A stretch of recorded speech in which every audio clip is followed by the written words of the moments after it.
Molly, hi. Actually, first, I should do a Hi. thing that I don't usually do that I need to do with guest episodes. Hello, and welcome to the A.D.H.Deep-Dive, the show that's not about ADHD, but is filled with proof it exists. My name is David J. Mund, and I am joined by my very dear friend, the mountain mama herself, one Molly Tiesma. Hi. Mountain Mama? I don't know, I was thinking, take me home, country road. Well, you live in the mountain, and you're a bunny mama. Okay, I'm delirious, all right, okay? And technically a dog mama, stepmama That's true. now too. Well, what do you say? So. You've got a liquid, I've got a liquid. Let's crack it open. 3, 2, 1. Yeah. I don't think I heard yours open, but mine definitely got picked up. Miller time, baby. Oh, wow. What are you sipping on? Oh, not Miller Lite. You're right. Disgusting. Yeah, I figured you I've were. got a Waterloo. A Waterloo. A peach Waterloo? Yeah. You know, I have a whole song named in relation to peach. I don't Peach like rings. peach I anything, know. dude. I know you hate it, but I love it. So when you I came get out it. with peach rings, I was like so excited. I'm like, that's my favorite candy. And then I like heard the song and I was like, oh, this is not a positive peach ring. No, not even a little bit. So since last we spoke, you have officially moved out to the mountains. I don't know if you were living there last time. You were on a journey toward there. You know what? It might have been exactly a year ago, like right around this time that we last talked. I think on so. the podcast, at least. Yeah, and I just driven across the country and was living in Vegas with Bethany, a mutual friend of ours. And then gallivanted around the world, quite literally, all year last year, and landed in Colorado. General synopsis. How has Colorado been for you? Honestly, I wish I would have done the move years ago in some ways. In other ways, I know I wasn't ready. But now that I'm there, it has been so transformative. Like, I've always dreamed of doing that, but I think it was always like a pipe dream. Like, I was like, oh, wouldn't that be cool? But like, it's not going to happen. And then I just hit this point where I was like, why not? Sure. Fuck it, let's go. Yeah. Now I'm there, and I live in the mountain. It helps that you're also seeing someone out there who kind of had ambitions to go out that way, so it like a timing thing, right? Yeah. Yeah, so my partner Levi moved out there about a year before I did. And so we were long distance kind of during that time. And yeah, just reached a point where I was like, why don't I also live there? So Sure. Worked out great. For listeners or just people who know me in general, you'd know that Molly is a very dear friend of mine. But we've talked on this multiple times. But the quick synopsis of what you do, if you would. I am a jack of many trades. I get this question a lot, and it's hard to summarize. Damn right it is. All the things, but yeah, the Cliff Notes is I'm a mountain climbing, traveling florist princess. Right. Oh, right. You're back doing the princess thing. Oh, yeah. Oh, yeah. Big time. Yeah, I knew Molly first through, as we've discussed a million different times, Molly and I met on Tinder. We're not going to rehash our whole how we met, how our friendship blossomed. But I knew Molly first as a freelance florist who was also doing whatever the side hustles and working for a floral company. But we also mutually did stuff through the American Immersion Theater and have done a few different murder mystery type shows, but also the princess and superhero stuff. So Molly goes to parties and events as your Belles, your Ariels, your Snow Whites, your what other ones? Literally listed all the characters I don't do. Your Rapunzels, okay, definitely a Rapunzel. You do Belle, right, from time to time? I think I've done Belle one time, but I have blue eyes, so I can't. Green eyes. I don't pull off Belle very well, but I do Rapunzel and I do Elsa and Anna. Okay, all right. Well, those are the main ones. Yeah. I don't know my freaking princesses, dog. I do Spider-Man and that's it. And you are the coolest Spider-Man. Oh, so good. All right.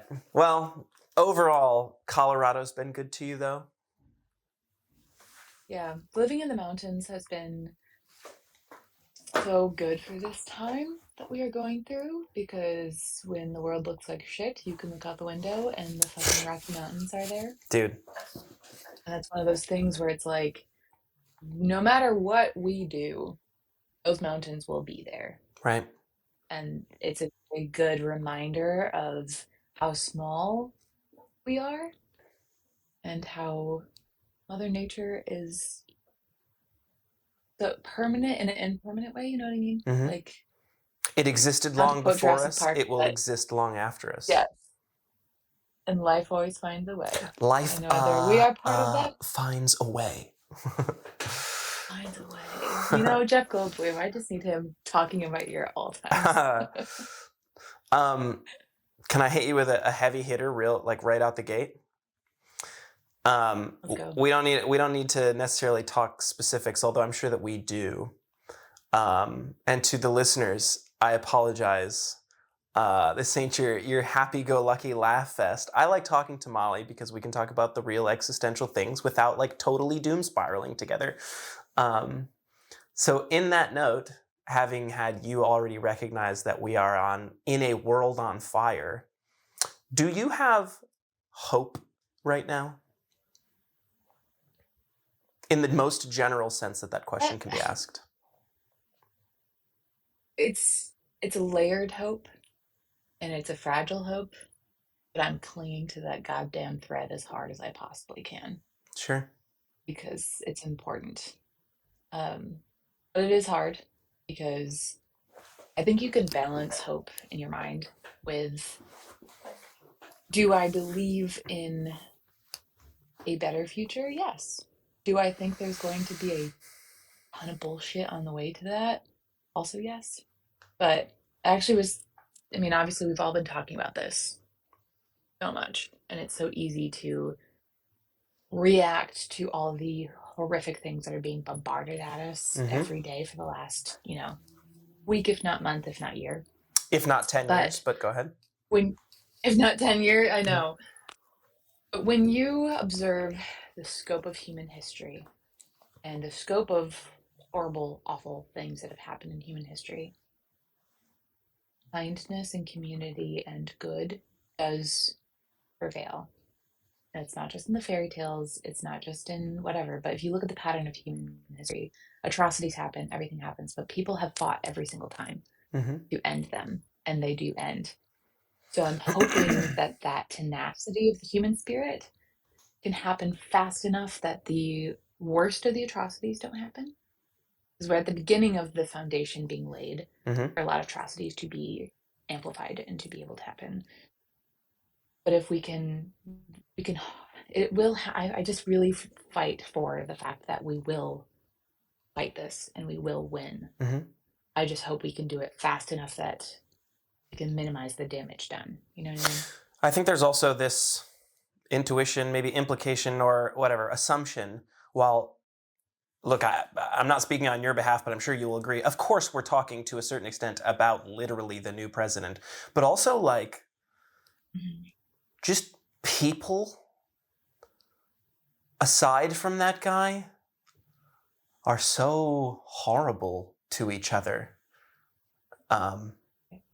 And that is on full display right now with someone who enables that at the top. Now, I've made it no secret here that I'm not particularly proud of America, no matter who the leader is. I think that this is, a stain on American history, as many horrible things have been, but also like globally, it just feels like something is off. And yeah, I don't know how I feel about that. So I wonder how you feel in general, which I guess you've sort of explained, but like. Well, I think to understand, from my understanding of what's happening globally, because I do think it's really important for especially Americans to zoom out. Oh, definitely. Because it's not just us. Right. it is globally. And, well, I wouldn't even say globally, it's the Western world Well, is nosed well, the whole world, you know what I mean. yeah. But especially in Europe and America right now, we are nosediving into fascist ideals and imperial ideals. And I think it is because of a weaponizing other.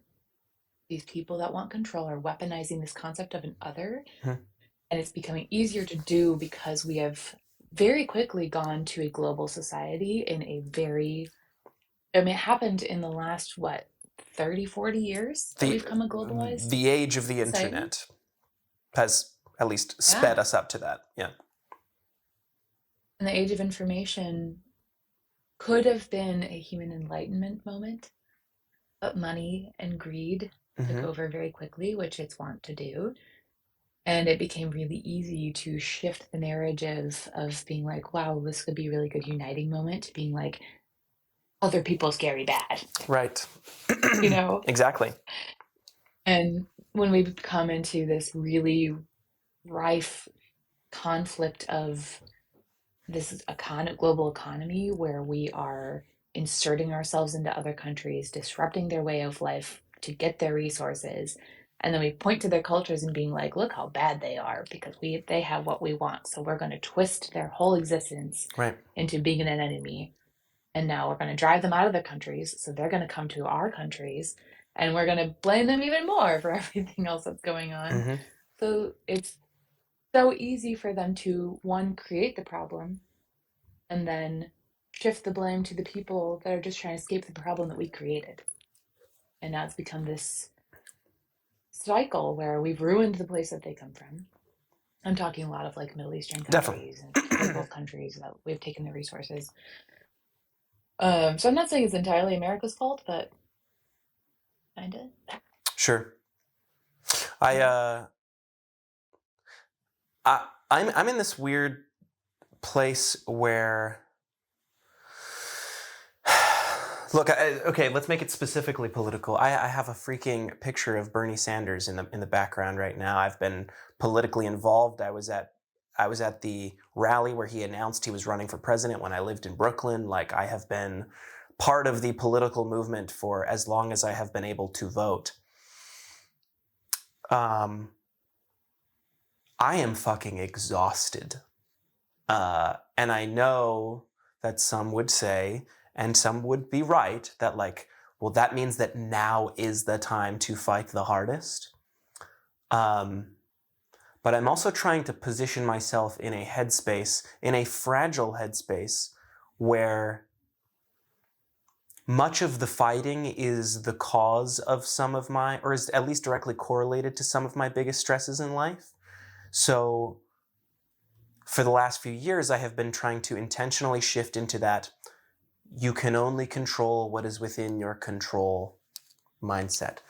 And now that I've gotten there, I'm doing my best to become uninvolved. And it seems like as time goes on, that becomes impossible to do. So it's like I finally allowed myself to forgive myself for not being able to control and fix and save everything, which therefore has put me in a position where now I feel the most helpless because I have resigned myself to recognize I can't really control much other than how I react to things. Um, but I just wonder, I wonder how you feel about that. I think, obviously, I think about this a lot because when the election happened in 2016,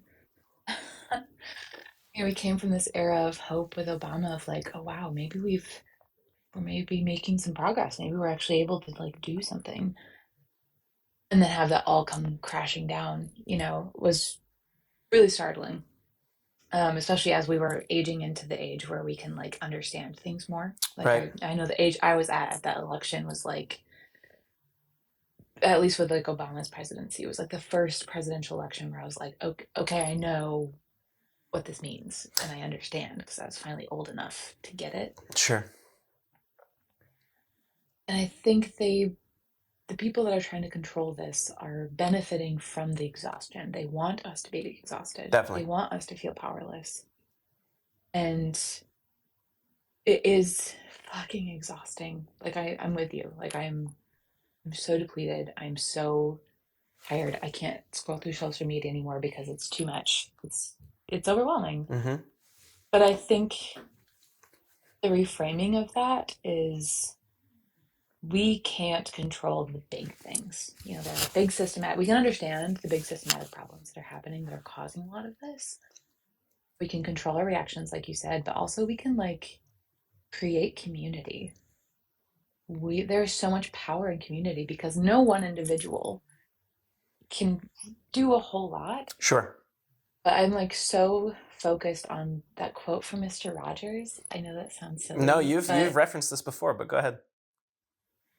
But it's so powerful. And you know, he grew up and was involved in the military in a time of really scary stuff. Mm-hmm. So one thought, keep in mind these big, scary, huge things. This isn't the first time this has happened. Oh, definitely not. I think a lot of people are like, you know, it's like, no, we've been here before. And do not minimize the fact that we've seen these things before. But number two, his mother said, always look for the helpers because they are always there, big or small.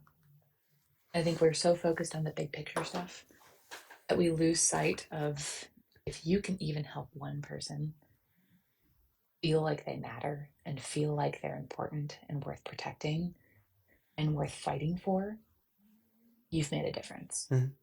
Because especially, I have such a big heart, obviously, for trans people and trans children. And that's why I love my work as a princess, because I get to we do it for our military bases as well.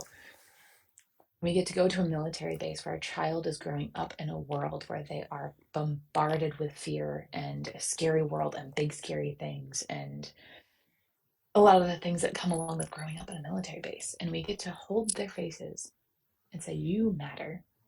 Your feelings are important. You are special. You are worthy of feeling magic and beauty. And I think that brings me so much peace that I get to instill that in the next generation, because this is a long-term fight, you know. And if we can do our part to be a good example for these kids, I think that's really important.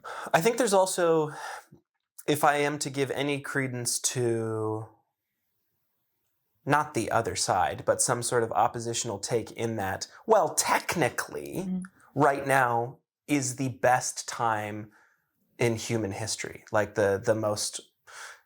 Now, I understand the immediate pushback to that, because if we are looking at, I'm going to do that same zoom out perspective, right? And it's hard to play devil's advocate for this side because I do struggle to see it sometimes.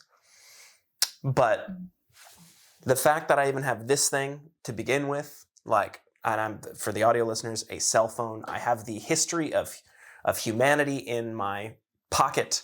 I can call food from wherever around me at any point. I can, whatever, a million different things that I struggle to come up with for right now. But the reason I'm struggling right now is because, yes, I guess if you look at the arc of history, sure, maybe, but like, I live in the right now. And while certainly I have all of these things, I have all of these rights, I have all of these opportunities, I can actually see a future where those go away. And usually, humanity is guaranteed some sort of, not certainty, but expectation that they are leaving the world a better place than how they found it. And for the first time in at least a long time, that does not seem to be the case. It's more expensive to live than it has been. I don't know, I feel like I'm stressed the fuck out, dog. I know. Well, and I think that thing too is that it's frustrating to see a lot of people who don't give a shit if the world is better than the way they found it. Yes. They are, in fact, knowingly making it worse. For the But it's all lulz. about the greed. Yeah. Right. And it is so gut-wrenching to see greed and power shadow everything. And it really shows you how I think there is an inherent corruptive power to greed and to money. And the system that we have built may have started on good intentions. If I'm Yeah, being but a it little didn't. generous. But that's the thing, is it I didn't. know it really didn't. It genuinely didn't. And it is easier to become a powerful person through corruptive means than it is to Which, with good intention. for me, one of the things that I continue to hark on these episodes that somehow accidentally end up slipping into the political realm, which I don't ever want it to, but then it just does, is when you, like, It just does, I yeah. had a reflexive reaction when you mentioned Obama as well, because every single election is the lesser of two evils. It has always been that way. It's always going to be that way for whatever reason. So, like, we do kind of look at that time in history as like a, man, things were so good. We were heading in the right direction. But, like, that also lets too many people off the hook who got us here in the first place, who enabled the types of conditions to put us in the position that we're in right now, to have to defend our rights. I'm not saying you're saying that. I'm just... No, I know. At least it was not horrifically, like, as bad as right now. Right.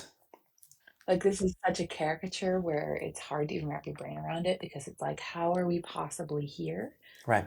But yeah, if you do look at the breadcrumb trail throughout American world history, you're like, oh yeah, I mean, this is how we got here, obviously. Yeah. But I mean, yeah, I just think it is really important to not write off everything because of how overwhelmingly bad it is. Right. And I think those seeds of goodness can be found and celebrated and brought out. There's power. Like, joy is a form of resistance. I really think so. They benefit from us panicking. Oh, definitely. And looking harshly at each other. And this is kind of a tough talk moment that I've had to have with myself. Of it is really easy to demonize the other side of people that voted for this stuff. Yeah. And I'm going to be very clear. There is a separation. There are the people who are reprehensible, terrible. I'm talking about the really fascist KKK people, the I'm neo-Nazis, encouraged. like all that. Like, I'm encouraged to hear where you're going with this, but yes, go ahead. Yeah. I'm not talking about these people. Correct. Right now. I'm talking about a lot of my family members. Mm-hmm. I know some of your family members. A lot of people that we know who, and it's not just all, it is a lot of white people, but it's not all white people. Correct. There are a lot of minorities too that voted for this because they have been instilled with this narrative that minimizes some of the really bad neo-Nazi shit, with this guise of like, oh, here are a few talking points that have overruled everything else, so they don't even see some of the other shit, because they're like, well, but the economy. Yes. Oh, but these other things that I care about. And it's like, we cannot demonize them for doing that. It's not their fault. And there's that also... they have bought this lie. There's also, again, and I'll steer us in a direction to get off of this particular topic, because there are other things that I want to get to today, art specifically. But this is, again, where I cast a lot of blame on, I'll say, quote unquote, the left, but I kind of specifically mean the Democratic Party, where people looked at the two options in front of them. One side said, I promise you, I will throw everything at the wall and something will stick. And the other side says, no, we don't throw stuff in here. At least one side, from their perspective, is doing something, like something needs to change, where the other side said, no, we're on the right track, we're going to keep things as they are, we're not going to do much, we don't want to blow up the system, we don't want to make any radical change. And people saw what that does. Nothing. it locks in. Whatever, we'll get off this fucking topic. I'm so burned out. I think the core, I know, but the core of what I'm trying to say is that we are not helping by demonizing Correct. people that fell into that lie. Right. And we are, in fact, alienating a community, and there's an opportunity to create community. Obviously, not with that, I'm being specific about the group that I'm talking about here. Yeah. But I think that is a next step, is us reaching out and helping people see. Yeah. That maybe got blinded, It happened to work for the right this time around and in 2016, but fuck you is not a good strategy. Right. There has to be some sort of like, how do we get you into this system while knowing full well we aren't going to agree on everything, because we're not. Right. But saying, if you don't agree with everything I believe, fuck you, is not a sustainable platform. It works in the short term, but then it just ticks back to the right, then ticks back to the left, then ticks back to the right. And now we're 50-50, and that's a problem. So, all right. Change has to happen. That's anyway, it. That's it for we politics. know where we stand. Yes. Ladies and gentlemen, this is not a punk house, it's a punk home. You can find this banner and others like it, as well as this silly goose on the loose hat, these etched mirrors, these custom charm bracelets, and so much more by heading to Cat and Crew, that's KATANDCREW.com, and entering the promo code MONDAY, that's MUNDAY, for 10% off your first purchase. Katie and Andrew, one of the first supporters of this show, have made a 10% discount available for ADH.Deep-Dive listeners. See store for details, of course, but they've got so many cool punk home products, decor. You don't have to be a punk. That's okay. That's all right. Tattoos for your home, koozies, wall banners. On its way, soon to be released, a hot sauce.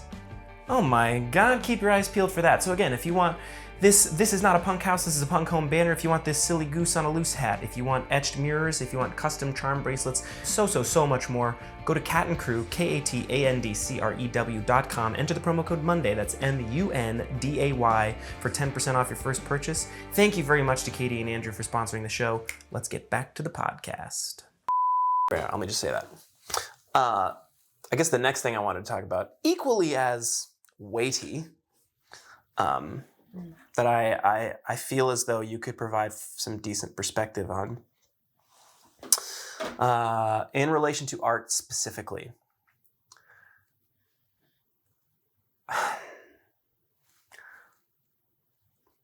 I have found myself stuck in a loop where I have placed nearly all of my own perspective of my self-worth on my art and how it is perceived.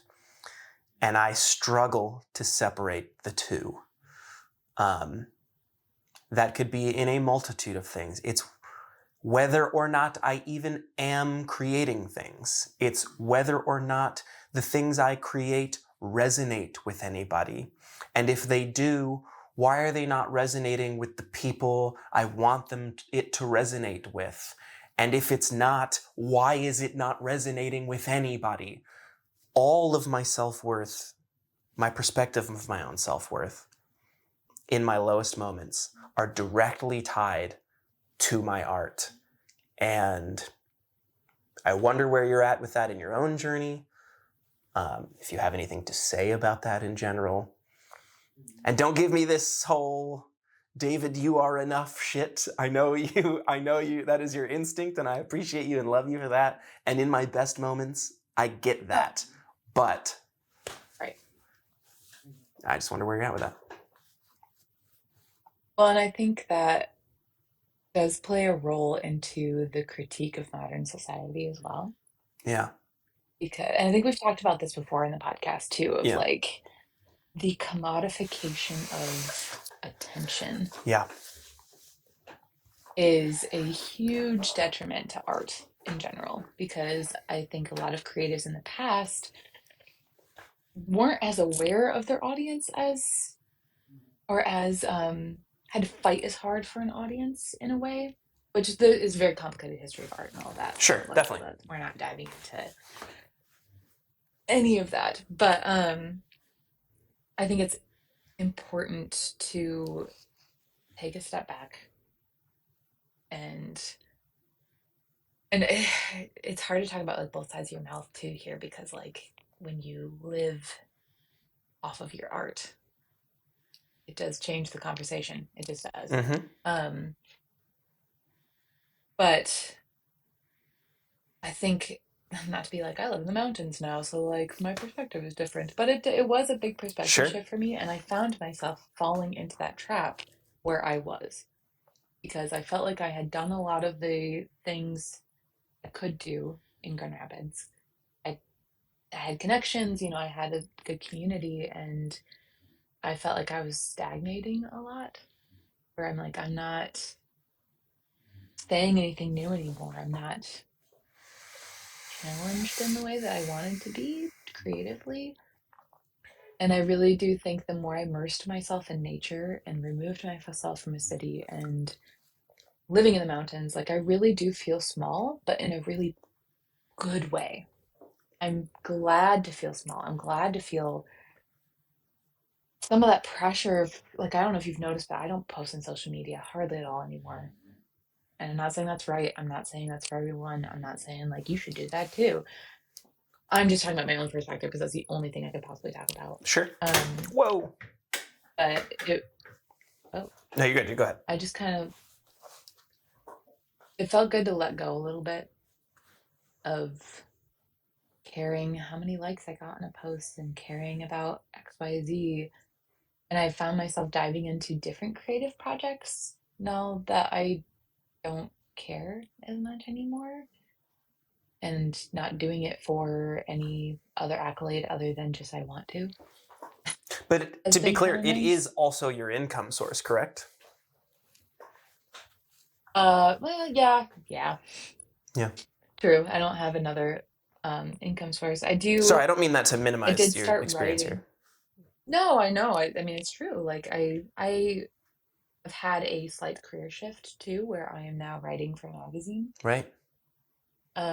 So I'm a floral journalist now, on Right? top of being a floral designer. That's right. But I have found that it's really fruitful to write to other people doing the job that I love so much. I'm still doing that job. I mean, I'm still a designer, but it has been great to uphold the community and like be a floral contributor in that way to a magazine that like is global and to be able to write about this industry that we're so passionate about and like share. My job is to share other people's work and write about other people's work and be like, hey, look what this person's doing in Korea, look at this person in Australia or whatever.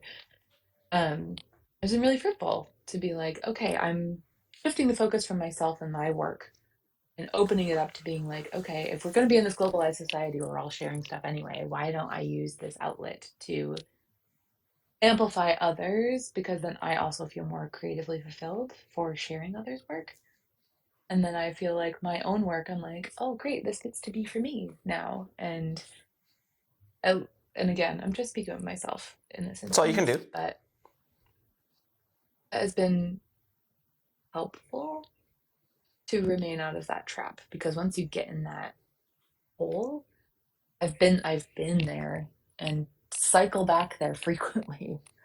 But I think it's like acknowledging that that is a common thing to happen, Mm-hmm. and it is okay to feel that way, and it is valid to feel that way. But don't letting yourself get stuck wallowing there because it's like killing your creativity. But it's easier to say than to do. I know. I also struggle to sort of tie the two together in this, if we're talking about posting specifically, is like, felt like for a Mm. minute or for a while at least, Instagram was the refuge from the outside world. And it was Mm-hmm. like, at the most, there were like, you know, reality television based elements that were creeping into Instagram, but it was mostly art and photography, and Facebook was for like telling people what you were up to. Instagram was for sharing your art.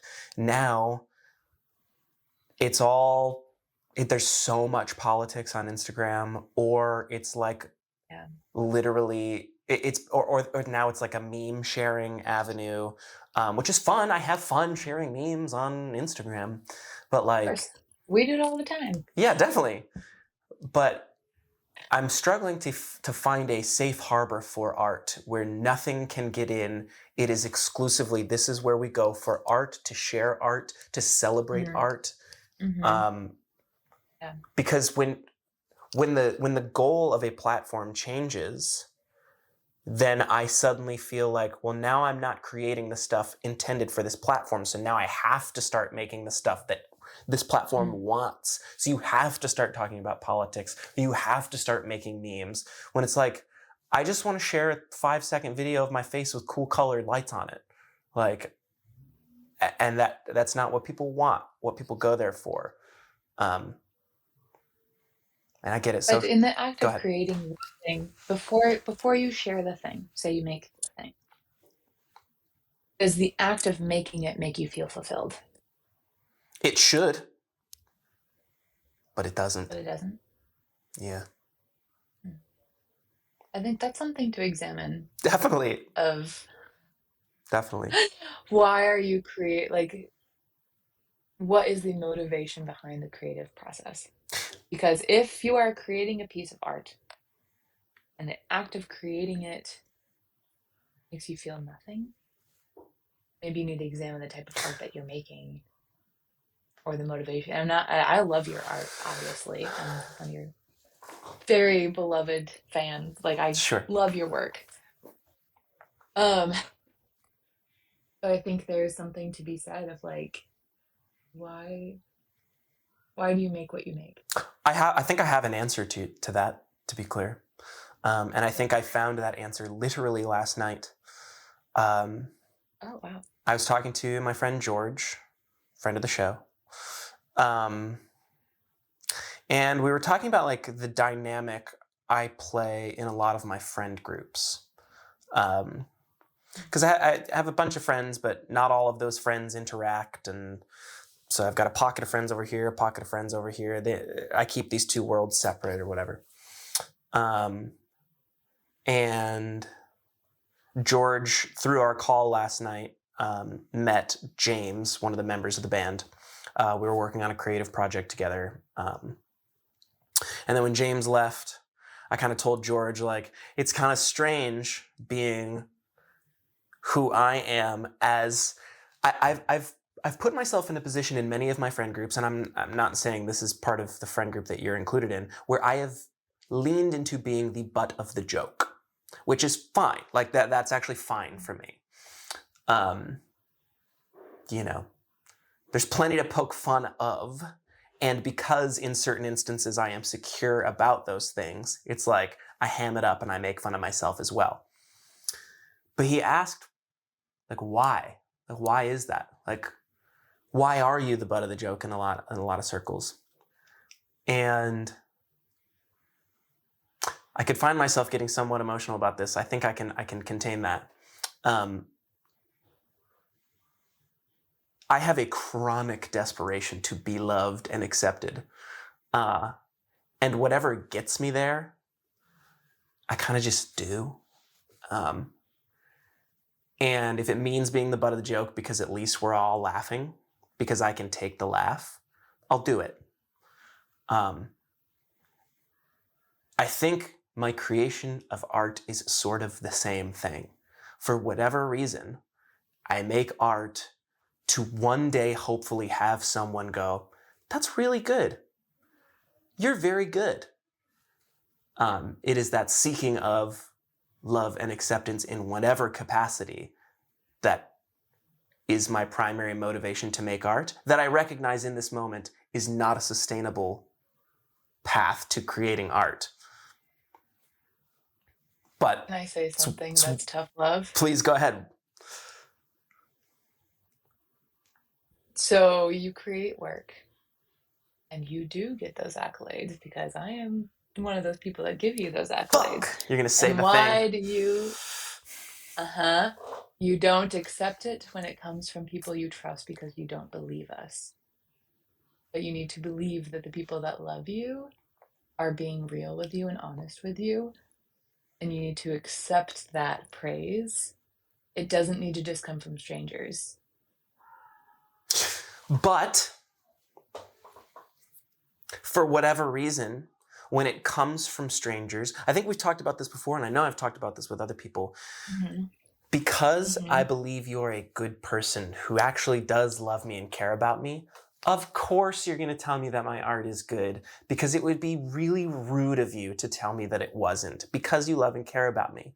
When it comes from someone who doesn't have that preconceived notion of, this guy's at least a nice guy. Now, again, I recognize this as unsustainable and unhealthy and whatever. Mm-hmm. So, like, Also, maybe consider that it is insulting in a way as your friend to love your work and give you praise and give you connections, and try to be like, oh, hey, David's really good at this. You should get this. And then to be told that doesn't matter as much. And I understand that's not what you're saying. However, if that can reframe your thought a little bit of like, no, I genuinely want to say this to you, and I'm not going to bullshit you because I'm your friend. And like, you know me, I'm a very honest person. well, I'm a kind person. but would you tell me something is garbage if it truly is? You wouldn't. I've never seen you make garbage for one. No, I would tell you though if something wasn't your best work. For I don't think you example, would. Don't give me examples. I can't. you don't think I I can't take would? it. I can't take it. No, I'm not going to talk about your work in this instance because you're not in a place to receive that. However, my sister, I'm here in Dallas right now visiting my sister. They do improv. Um, and I have seen an improv show of theirs before where it wasn't their best work. They weren't feeling super engaged. And we had a really honest, it was last time I was here. We had a really honest conversation about it. Like, yeah, it was fun, but like, it was kind of like, yeah, I could tell that wasn't you at your best, you know? And then last night I got to see a show and they were on it. They were hilarious. Their jokes were funny. They were quick. They were intentional with it. And so we were able to have a really honest conversation of like, tonight was different. I saw it. I saw that part. I saw the best. And we got to celebrate that of like, how exciting that I got to see you at your best. And I got to compare it to, I got to see you when you were not so great. I'm not going to say it was garbage or like, dude, that sucked. Because that's mean. That's not constructive. Sure. But maybe just be open to that. But maybe your stuff is good. So,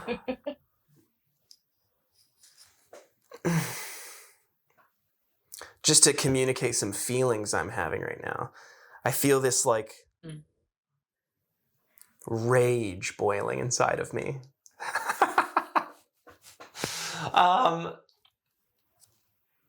Because like, and I'm not necessarily saying this to you, I'm saying this to anybody, any number of people who have said this sentiment, general sentiment to me in the past. They're like, no, David, like I would tell you if it wasn't like your best work or whatever. Mm-hmm. I still don't know how to get myself to believe you. Like, Mm-hmm. I believe that you believe you. Like, I believe that you are authentically saying how you feel. I still think you're wrong.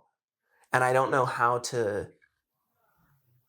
And I recognize that you're not a therapist or a psychologist, so we don't really have the answers to this here. This is more of just a communication of like, for whatever reason, I'm still like, yeah, but you're just wrong. You're just wrong.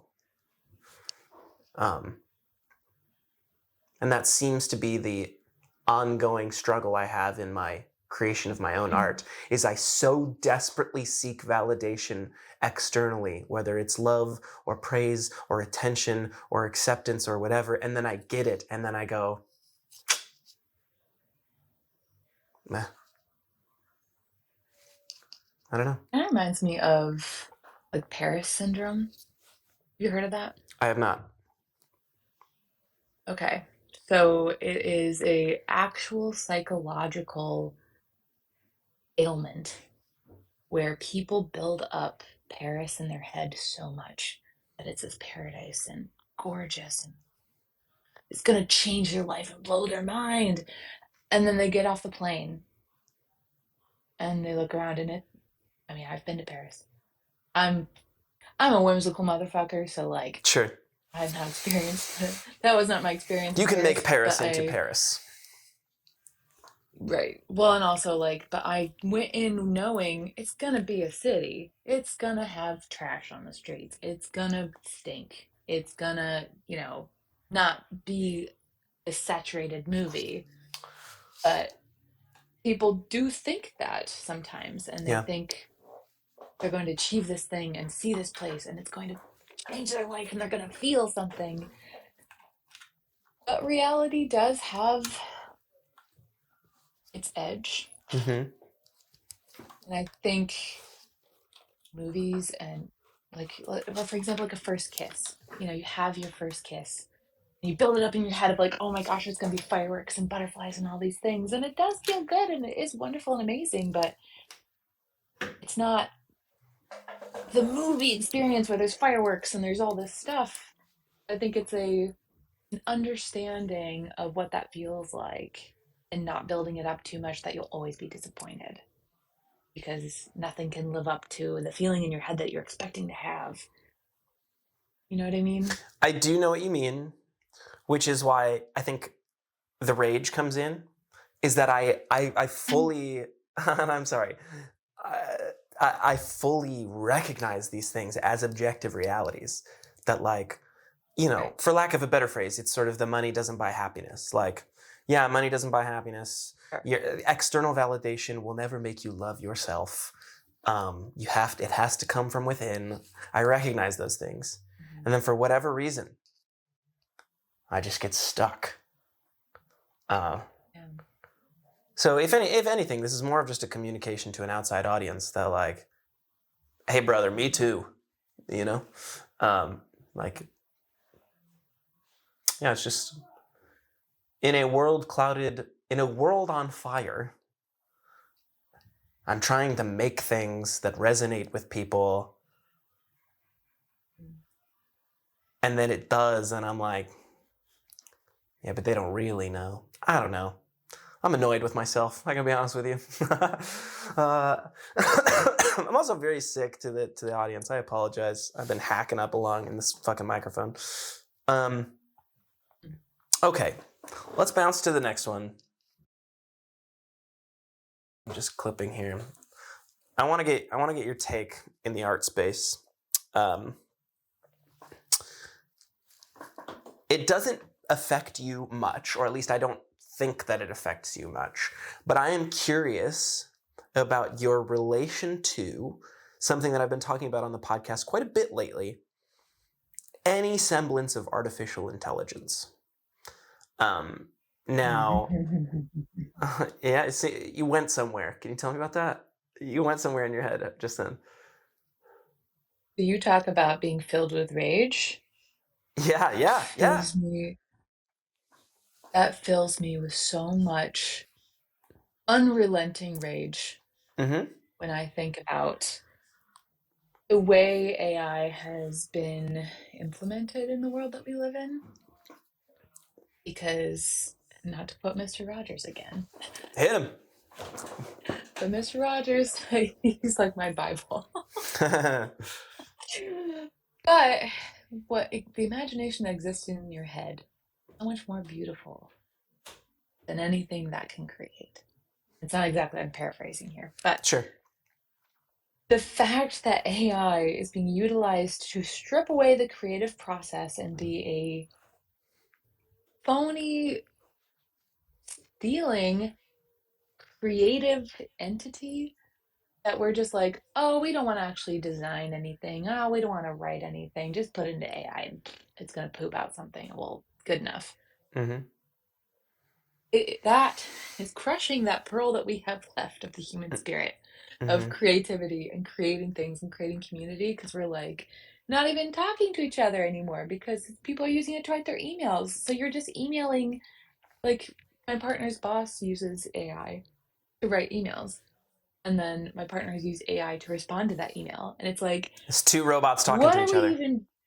Why are we here? Just let the Yeah. fuck, if we're gonna let them do all that shit.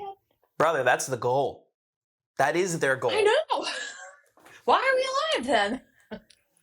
This makes me really mad because I get it. I think it gets down to this existential question of, and what I asked you earlier, of why create? Why are we doing these things? And it's why I have the fucking tattoo of an Oscar Wilde quote on my back. That's right, you do. I do, because I really vehemently believe in the power of the human spirit and the beauty of the fact that we are a creature that creates and have a drive to create, and we don't know why, we don't know where it comes from.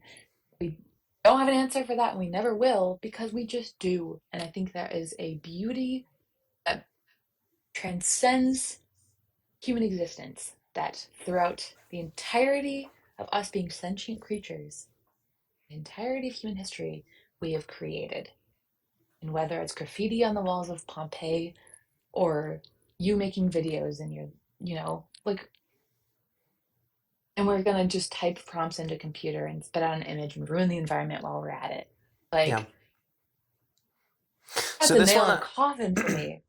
I agree. Just to be clear, I agree with you. This one, I am a little more equipped to play devil's advocate. I don't agree with the devil, but I just so Be the devil, go for it. just in a general sense, let's talk about ChatGPT, right?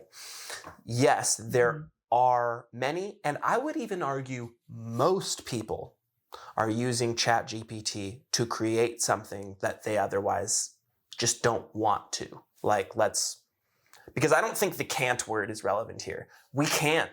We definitely can. We're just choosing not to. Now, I have, and many others do, and I'm totally willing to concede that ChatGPT can actually be a useful tool in the utility belt. It can help provide a little bit of inspiration, maybe guide you in a particular direction. But it's the difference between, hey, ChatGPT, I'm writing a script about X and Y. I'm really struggling to figure out what Z would be. Could you give me some inspiration for what the Z scene would be about? Like, where would this logically go from here? ChatGPT could be great for that. But hey, ChatGPT, I don't know how to spell. Can you give me X, Y, and Z? And then they just do it, and then you go, I made this. I don't agree with that. I don't like that. But then there's also this well, go ahead. Well, what I was going to say is that in the past, we would turn to each other for those answers. We'd turn to each other for that inspiration. Yes. Talk about what we're working on. And I think there is a lot of people that just don't want to inconvenience others with their questions, but that's why we have libraries and communities. And I think these community spaces and conversations are really important, of like asking each other for help. And I'm not saying ChatGPT is evil or anything like that and should never be used. Like, sure, I've used it from time to time too. Yeah. But it should not replace the community aspect of creativity and problem solving. Right. Especially when it's coming from the corporate world, who just doesn't want to pay artists. Because rather than, like, I can understand a creative, like Emma and I, for a story, have used ChatGPT to help fuel inspiration, to help, again, to kind of guide us and kind of craft us in a particular direction. I don't think it's immoral to use ChatGPT, especially as a struggling independent artist. But for a billion-dollar conglomerate art corporation, like one of the examples I talked about with John Kelly on here was, there was a Call of Duty zombie game that the announcement came out with the image of a zombie whose hand was reaching out to the camera, and it had 6 fingers. And people were able to tell, oh, this is just an AI generated image from a billion-dollar corporation that could have chosen to use some of those monies, or that money, to pay artists, as they've always done. But it increases shareholder profit to remove the creative process and instead give that over to the robots. That's where I clump it into this. Okay, I'll just ask you. Mm-hmm. The general question that I've asked many people, I've put on polls, I've asked John, I've asked Emma, and I'm getting a multitude of different answers, and I respect your opinion regardless of what it is. I have a certain opinion, but do you think artificial intelligence, not just in the language learning model, not just in the like image generative, like take into account healthcare and advances in medical technology and whatever efficiency, is artificial intelligence a net positive or a net negative to society? You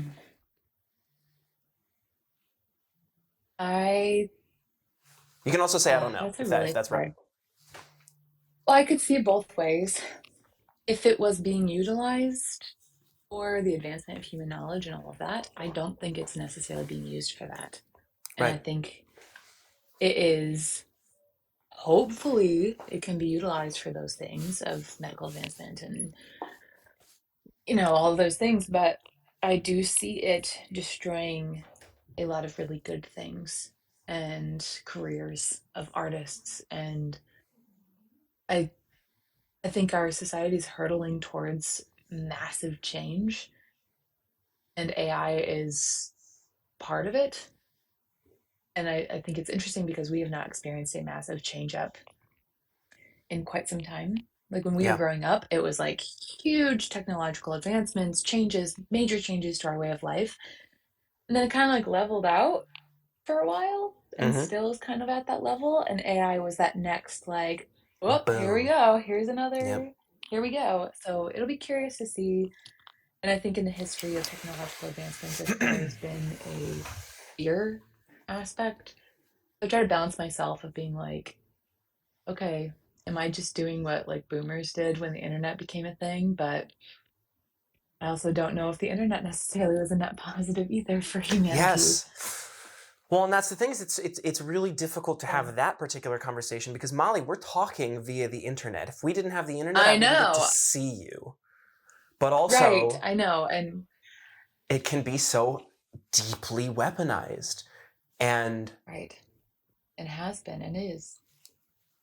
It's, not everything is black or white, and I recognize that, and maybe artificial intelligence is just the next example of that. But I think it's a. Go ahead. Well, I just the last point on that is, as an artist who literally sees artists' jobs being, and not just artists, like, John Kelly works in IT, and like that's a big place, and programming and like coding, and like it will eliminate jobs. And the last quick point on that he brought to my attention is a particular post that was like, or that he saw, that was like, artificial intelligence was supposed to help me do my laundry and clean my dishes and whatever so that I could do more art, not do the art so I had more time to do my laundry. Right.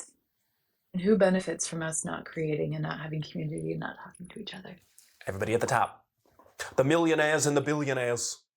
The millionaires and the billionaires. So I think the 1/10 of 1%. Big takeaway from this whole takeaway from this big conversation, what we're trying to say over and over, and something that you and I create together whenever we talk, is lean on each other, love each other, create community, celebrate each other, and listen to each other when you're celebrated. Yeah, whatever. You would say that. But there's power. I know. But there is power to that, and I think that is that negative hope of like, hey, they want us to feel powerless. Okay. All right. After that extremely diabolical timing that my internet decided to completely fuck up and cut off, I think now is an appropriate time to kind of wrap things up. Aside from all the nonsense that we've talked about, but still sort of in the same vein of art, what are some things that you are doing right now outside of the like career-based stuff to keep you creatively active? I might have told you about this. I can't remember if I did, but I am writing a children's book right now. You did. Is that something you're fine to talk about publicly now? Yeah. Okay. All right. So in the vein of a lot of things we're talking about, I think kids are a big passion of mine of encouraging the next generation and instilling positive traits in the next generation. So I'm writing a children's book that is a field guide for whimsical wanderers, and it'll just be a really charming, sweet book encouraging kids to go outside. It's focused on national parks, uh, but you'll just go wandering with whimsical William and notice all the little whimsical things that he notices, and it's been a really good palate cleanser for me to Yeah. create something for children and something that's pleasant, and nothing happens in the book. It's just a little guy just wandering in the woods and the mountains. And it's like the best parts of my life right now that I'm instilling into this book of it's okay to just go into the woods and notice some shit and bask in the glory of nature and forget about all the nonsense.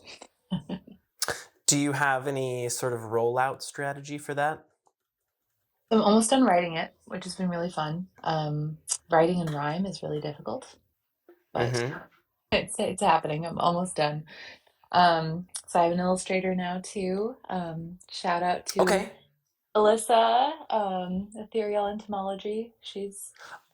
I Oh, that's know, who's doing that. Okay, okay, yeah, that's cool. That's cool. I know. I'm so excited. There's no better person to do that. I know she's the most whimsical person. So we've been having a lot of fun. So the goal is to have it done by the summer, Okay. and start pitching. We were going to independently publish originally, but I really want to make sure that this is like not just going to die by my hands because of my incompetence. Sure. Real talk, I don't have a business sense. I'm not, so I think I am willing to risk handing it off to a publisher. So yeah, As long as in big, bold letters, I want to advocate for you that it says that it was that you get the forward in there, that your name is on the cover, of that course, like of course. because I don't know if it's something you're interested in talking about to whatever capacity, but I know the inspiration sort of behind the character of Whimsical William, and for you to be able to have editorial control of like it doesn't just become an entity that some publishing Yes, company now owns and gets to do whatever right. they want with. I That is very important to me because for the listeners, it is Yeah. inspired by my late grandfather, who was a very important person to me and was a whimsical wanderer. Uh, and yeah, he was incredible. So it will be in honor of him and his legacy. And he loved the mountains. He loved the Rocky Mountains.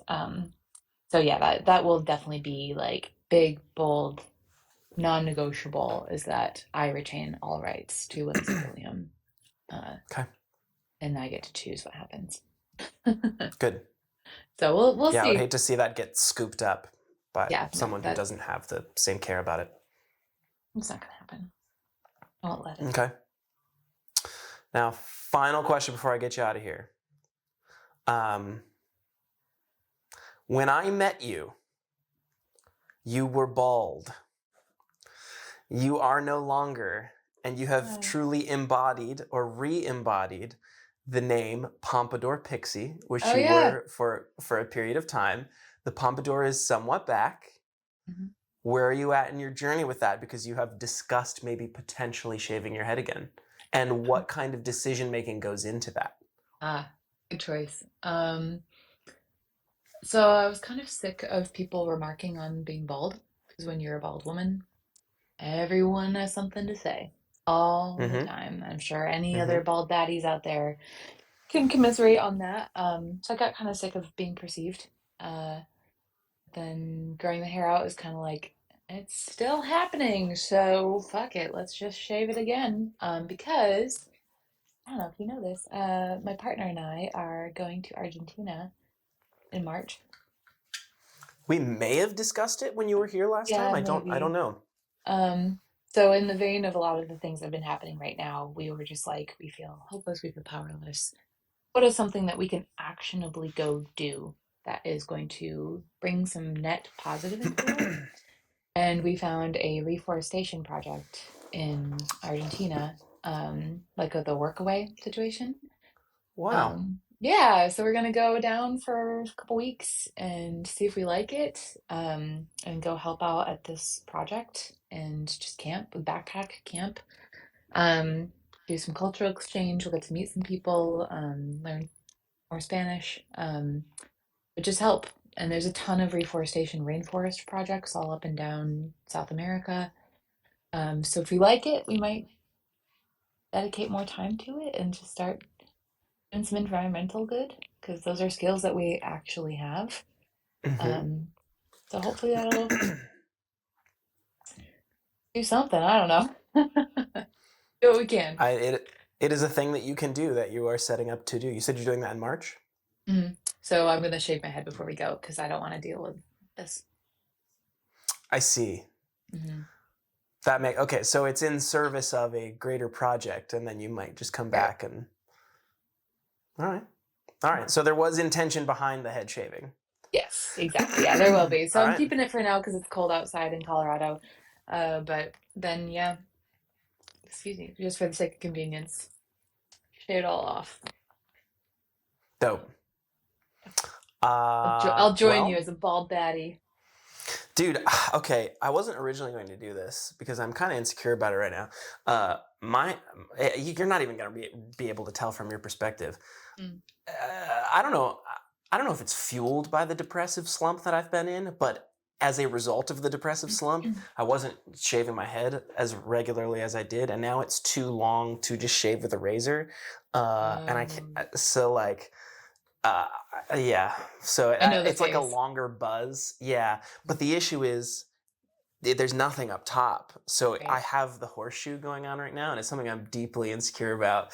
And so I'm gonna have somebody physically shave my head soon. I've never done the barber experience. Maybe I'll do that. Yeah, they do like the That would whole. be. I used to go to barber all the time for men because a lot of places won't do that are catered to women aren't good at like the fade on the side and stuff. Yeah. So I just went to barber shops and I get weird looks, but I'm like, I don't care. Like, Yeah, dude. I just want to go in, sit in the chair, have somebody yeah, fucking lather me up and shave my head. I've never done that in the entire time I've been bald. I've taken Bic do razors to it. my head. Treat yourself. So Yeah, might be a little treat yourself. Yeah. you need that. Yeah, be good to yourself. Well, shit. All right. Well, I guess at this point, you go ahead and hang out on the line. But for what it's worth, one last attempt at a plug. Where can people find you and your work? I don't post much anymore, but you can find me at faye.floral on Instagram. FAE. Or FAE. If you want to see some cool mountain pictures and princess stuff, go to Pompadour Pixie. Okay. Do you want to plug any of the, and I can cut this if you don't, any of the like the review, the florist review stuff that you do? Yeah, sure. So I also work for Florists with an S Review Magazine. If you're in the floral industry or curious about the floral industry, we have all kinds of resources and inspiration and stuff like that. But also I want to plug Transfigure Print Co. I made a There you sick go. shirt, bro. They're in Grand Rapids. They screen print. They have cool stuff, and a lot of the proceeds go to the GR Trans Foundation. So support trans kids. Cool. And be on the lookout for a book. And Which that maybe be this like, better be your first stop on the press tour. oh my God, obviously. I mean, you're the first public announcement that that's even happening. So That's cool. thank you. That's cool. Yeah. All right. Well, I love you very much. Thank you for doing the podcast. I think this is episode number 3 that you've been on. Yeah. Which seems to be right around this time every year. So not necessarily that we need to lock in a date as tradition, but it keeps the conversation fresh and not too constantly recurring. Yeah. We just talk about the terrors. Yeah. Nothing like a little existential dread between friends. I like that I can balance existential dread with positivity somehow. Yeah. That's my goal, you know. Good. Well, I love you. Thank you for doing the podcast. Yeah. Listener, I love you. And also, please, as I mentioned before, I have started to formulate a little bit of an idea about how I'm going to roll out Patreon exclusive content. So if you're interested in a little bit of that, tap the link in the description to go to the Patreon. Current donations and memberships will all go towards the Midwest Skies Van Fund, which I don't know if I've told Molly. We are buying a van to go on tour. Amazing. So Come that's to some big shit that's Colorado. happening. We're gonna go everywhere. It's like the next like ambitious like Hell yeah. we're doing this. Midwest Skies has toured the country multiple times, gone all over the place before my time, but has not toured since the pandemic. So this would be Midwest Skies' most recent tour and my first tour. So be on the lookout for that. We're buying a van. If you want your name inscribed somewhere in the van as some sort of donating member, go to the Patreon. Also, if you listen on Spotify, rate and review it. Leave a comment. You can leave comments on Spotify now. There's mostly video podcasts now. If you don't listen on YouTube, still go over and subscribe to the YouTube channel. That helps the algorithm. So rate and review on Spotify, subscribe on YouTube, become a member of the Patreon. You can do a one-time donation or become a recurring member. There will be Patreon exclusive content that I have finally formulated in my brain. Molly, I love you. Audience, I love you. And I'll see you next time.